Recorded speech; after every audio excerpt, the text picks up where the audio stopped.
All right, so this is our solar array. This is a commercial installation, about 47-ish kilowatts. I think it's 118 panels. As you can see, part of it's in the shade because we have some really nice tall pines here. Did not want to cut the trees down. The company that had installed this system for the shop, they did a calculation, said if we cut all the pines down, we'd get about 5% more production. And I said, well, I'd rather have the trees than the production. So we kind of stuck with that. But you know, for the most part, this thing catches sun, especially in the summertime, catches sun almost the entire day. When we installed this, kind of how it works is you have to estimate how much electricity you're trying to offset, and you build a system that at that time would account for about 105% of your production. So it produces a little bit more. And the way it works is we produce electricity and we sell it back to the grid. So in the summertime, we're overproducing. We end up with like a bill credit throughout the summer. So we technically have no bill in the summertime. And then as the days grow shorter and winter comes and it's darker,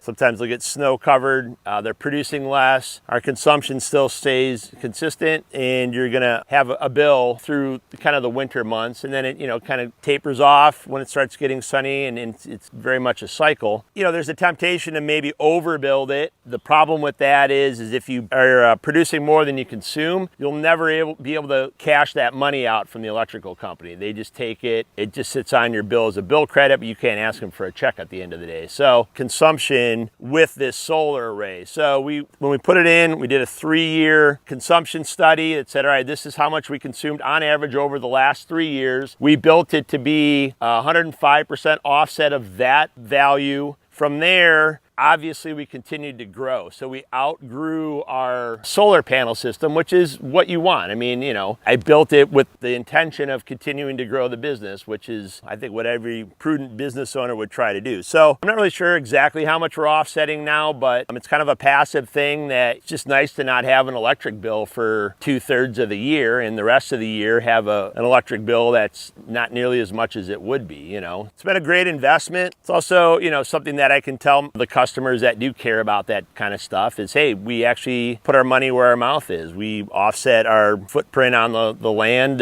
with, you know, some passive solar electric generation. So it's kind of a win-win in that regard. If anybody ever has any questions about it, I've kind of talked to several other machine shops through the years and pointed them in the right direction. So feel free to reach out to me through my social media, and I'd be happy to help you and answer any questions that you might have. But this is the Imago Manufacturing solar array.